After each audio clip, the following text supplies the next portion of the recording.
Kawasaki ZX-9R time. So today's question is, ladies and gentlemen, is why do bikes have such high red lines? The Kawasaki ZX-9R here has a red line at 12,000 RPM, tops out at about 12,500. And why is that? Especially compared to cars. Cars have such low red lines. What is the difference? So the main reason why motorcycles have such a high red line, in general, not all of them do, but most motorcycles have such a high red line, 11, 12,000 RPM is the norm. Some of them go upwards of 15,000 RPM, is all to do with the engine design. Of course, motorcycle engines are built a lot smaller than car engines, and car engines typically have to provide a lot more torque, a lot more pulling power, because there's a lot more weight to carry. And so that heavily influences the design of the engines. Whereas on bikes, there isn't as much weight to push around.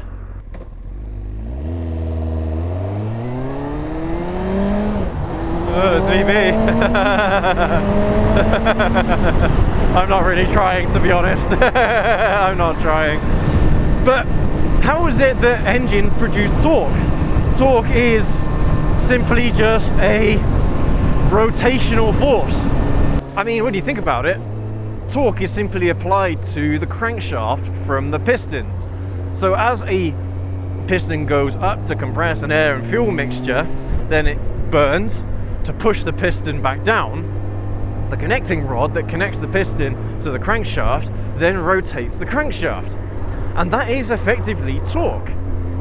And torque in an engine can be manipulated in lots of different ways, not including, but also rather including things like gearing and what have you. So the final drive of a vehicle, the torque can be manipulated in lots of ways. That's why you have different gears. You want more torque in some gears and you want less torque in others. But when you strip it all down, an engine produces torque at the crankshaft. But the ways that it can be manipulated are how big the piston is in terms of width and how long the stroke is.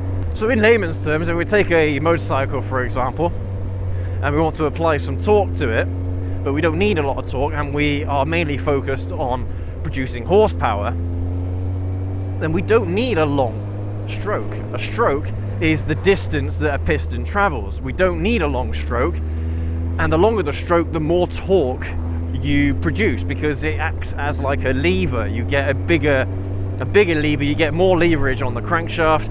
So therefore, the longer the lever is at the crankshaft, the more rotational force you effectively get.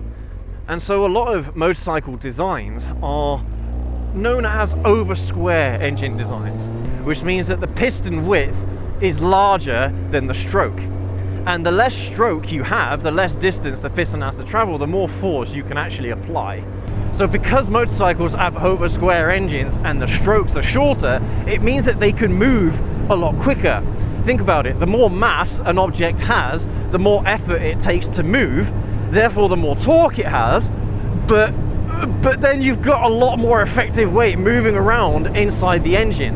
And that is, in a lot of cases, that is what limits an engine's ability to redline higher, is all of that reciprocating mass inside the engine. And with a motorcycle, there isn't as much reciprocating mass as there is a car, or a lorry, or a truck. So that's why motorcycle engines can redline at 12,000 RPM, 15,000 RPM or more. And it's a very similar kind of design to Formula One cars. Formula One cars are really lightweight, so they don't have to produce loads of torque. The main kind of objective in a Formula One car is horsepower. You want a lot of rotation in that crankshaft to produce a lot of horsepower. And so, again, Formula One cars, they are made with quite exotic materials for the most part. And so they're able to redline at 20,000 RPM, which is just absolutely crazy. And so are racing motorcycle engines as well. So some of them are designed that way also, to redline at ridiculously high RPMs. Two-stroke motorcycles as well are a great example of bikes that can redline ridiculously high. I mean, two-strokes are a little bit different because two-stroke engines don't need cams to operate, which a lot of the time, again, also limits the speed at which an engine can turn over, is the cam speed. So how much how quickly a cam can open the valve to allow oxygen into the combustion chamber and exhaust the combustion gases out. Again, that's another limiting factor, and a lot of cams have springs, and so you end up getting something known as valve float, which is not a great thing, and it basically means that the engine is turning over too fast and it's not able to operate. You can get things like rod knock and things like that as a result of things like valve float. So all of these have to be taken into consideration, and we're talking primarily today with regard to 4-stroke motorcycle engines, because for the most part that is what motorcycles are these days. Most of them are 4-stroke as well as cars. In fact, I don't know if there is such thing as a 2-stroke car. I'm not sure. That'll be interesting. I'll have to do a little bit of research on that. So in effect, that is how a motorcycle engine redlines as high as it does. It has a smaller connecting rod and a large bore, a large diameter bore. So the piston doesn't have to travel anywhere near as far, because what it's doing is that it's accelerating on combustion, then decelerating as it comes back around, and those forces are what limit the amount an engine is able to rotate. Woo! And don't get me wrong, you can get a ton of torque out of a motorcycle. I mean, look at this bike, look at the ZX-9R 1400. This bike's producing about 100 Newton meters of torque. The ZX-9R is producing 160 odd Newton meters of torque, which is just crazy. That is more torque than a lot of cars produce. So yeah, they're still able to engineer these bikes to produce a butt ton of torque, even though it's not really necessary. But you do need that torque to increase horsepower. The more torque you can apply over a shorter period of time, the more horsepower you have. And this is a video I've been wanting to make for a long time, is the difference between horsepower and torque, and a lot of it is kind of a lot of it will make more sense if you understand the difference between horsepower and torque. Then a lot of this that we're talking about today is going to make a lot more sense. But in effect, horsepower is just torque over time. So RPM is revolutions per minute, so it's torque over revolutions per minute. And that's how you calculate horsepower in layman's terms. There is another metric, 5252, so it's not quite as simple as that. But when you think about it, that is what horsepower is. So the more torque you're able to apply in a minute, the more horsepower you get, basically. Yay, and this road is open again. Hopefully it's not flooded. Last time I came down this way, this road was, flooded really badly. So I'm hoping I'm going to be able to take the route that I originally planned last week. But yeah, guys and gals, ladies and gentlemen, in a nutshell, that is why bikes, most of them, redline higher than cars. Now, my Honda Civic Type R is an FN2 model, so it uses the K20 engine.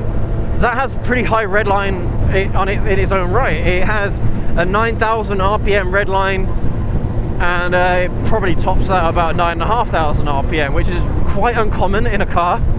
But again, you're talking a very similar kind of design to a motorcycle engine at that point, where it's getting oversquare. And a lot of cars I believe they have it's either a 1-to-1 or close to a 1-to-1, maybe slightly over square with the vast majority of cars. But of course, the less over square you get, the less RPM you're going to be able to produce. And when it comes to trucks, when it comes to diesels, when it comes to lorries, a lot of them have an undersquare design because they're trying to apply as much torque as possible on that crankshaft. But of course, that also limits the amount of revolutions per minute, RPM, that engine is able to produce.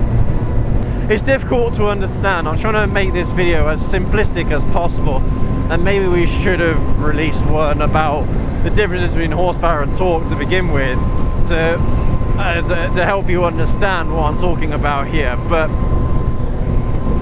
let's keep it nice and simple.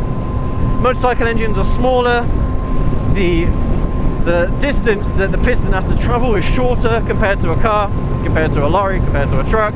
So that's why it's able to produce such high RPMs. That is it. And I know I've gone a bit of a roundabout way in some of my descriptions of what the differences are, but we're only doing little snippets in this video, all right? By all means, if you want a little bit more explanation, go search it up, go and have a look what the differences are, do a little Google search between an oversquare engine and an undersquare engine, and that should help. Small engines, less weight, more RPM. It's basically the equation in general. Now, that's when it comes to the vast majority of bikes out there. When it comes to cruisers, Harley Davidson, Indians, when it comes to bikes like that, their engine designs a lot of the time are different. They use what's known as pushrod engines. So a pushrod engine doesn't use a cam. It doesn't use cams to open and close the intake and the exhaust valves. It actually uses rods. So as the crankshaft turns, it pushes on rods to open up the valves. They're a really interesting design and not something necessarily that we need to cover in today's video. But usually for the most part, again, Harley Davidson motorcycles usually have quite long strokes, which limits their RPMs. A lot of them, they top out at maybe 6,000 RPM. Let me know down in the comment section if you're a cruiser bike rider and why that is the case, why the engines are designed that way when they probably don't need to be. Because I'm not a cruiser guy myself, so I wouldn't necessarily know exactly why the engines are designed the way they are, but what I do know is that they produce a load of torque. And torque, in my book, equals fun. So I'd love to, at some point or other, get on a cruiser bike and experience that torque for myself. And a lot of pushrod engines, that is one of the biggest selling factors behind the engine is the fact that they usually produce a lot of torque. So that's why you see like American muscle cars, a lot of them produce a ton of torque as well. And yeah, just a lot of fun, a butt ton of fun, those cars. But anyway, everyone, that is pretty much a little video on why motorcycle engines redline so high compared to cars. And it's all to do with the engine design, and it's all to do with the weight of the vehicle that is being pushed. In effect, that is why. And that is why a lot of the time motorcycles can go faster than cars in a straight line, because they don't have as much weight to pull. Simple as that. You get a 1000cc bike, you compare that to a 1000cc car, the bike is going to smoke it every single time. Very convincingly. Alright. But that is why, everyone. So let me know down in the comment section what you think. Is there any bits that I've missed? And I'm not a mechanic, I'm not an engineer, but that's the thing. I try to explain things in a way that don't come from an engineer's perspective, they don't come from a mechanic's perspective, to try and make it a little bit easier for most people to understand, if you know what I mean. I've got to try and make things as simple as possible so I can understand them. And when I understand that, I try and pass that information on to other people that are of a similar kind of knowledge level to me. But yeah, everyone, there you have it. Thank you ever so much for watching. Take care, ride safe, make sure to leave that like, hit that subscribe button and drop a comment. I'd really appreciate it. And we will catch you all in the next video. Have a good one.